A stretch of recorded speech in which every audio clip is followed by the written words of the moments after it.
He's the lovable loose man and former politician known for his strictly snake hips. But before Ed Balls joins us to talk about everything from Jeremy Corbyn to his bun lift, here's a clip from his latest documentary, which sees him travelling around Europe to find out why so many people are rejecting mainstream politics. Please welcome Ed Balls.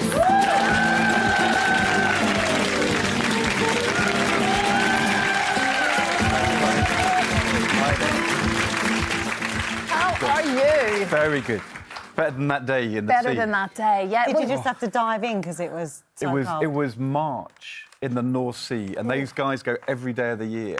And apparently this is typically Dutch, but I mean, it was so cold. Yeah. And the longer I was in there, the colder everything got. I mean, it was really hard. Well, this is part of the new series, Travels in Euroland. It starts tonight, 9 p.m, in fact, on BBC Two. And you find yourself in bizarre situations, some of which we'll talk about just a second. But the basis of it is you're just wanting to find out why people are turning away from mainstream politics, the stuff that we sort of all have grown up with, and they're choosing to step away from what they think is safe.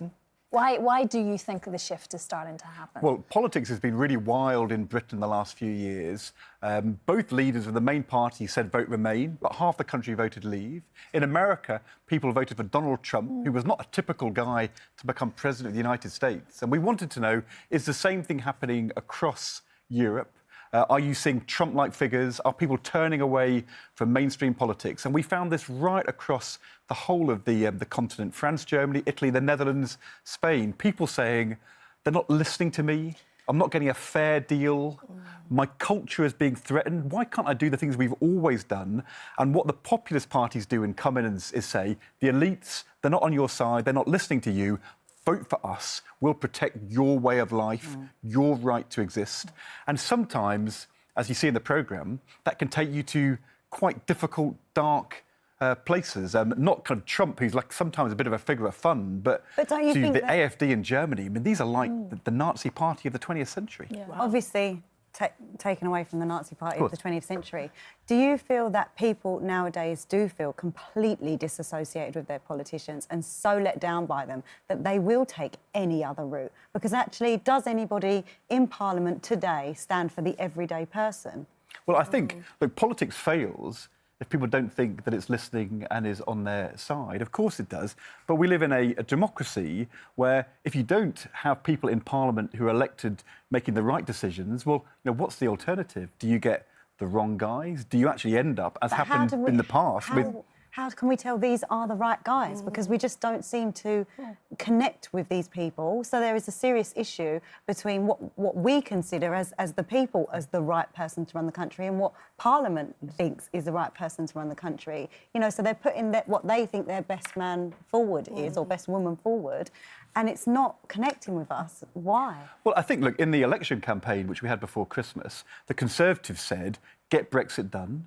And I think lots of people in the country said, actually, I want that. And that's why they won in lots of seats which were traditionally Labour. When people say you need to invest in the National Health Service, we want better infrastructure, I think politics is trying to respond. But too often, in Britain in the last years, but also you see it in France, where the two main parties have collapsed. Marine Le Pen, the National Front leader, she came top in the polls against Macron, who is actually an outsider who won as president. You're right. Too often people are thinking they're not listening, they're not responding. And I guess what I'm saying in the programme, but it's quite fun, the programme, and quite engaging, but also there's a serious message. If good politics doesn't listen and do what you want, which is actually deliver what people want, then sometimes quite bad politics can come in and take over. It's interesting times now, obviously, for the Labour Party. What did you make of Jeremy Corbyn? I know that you wouldn't have been a Corbynite as such by any means. What happens now for them? Because there must be just disillusionment there amongst party members, because it was such a huge fail for the party. Well, it was a fail on Brexit because 400 out of 600 seats in the country had voted to leave.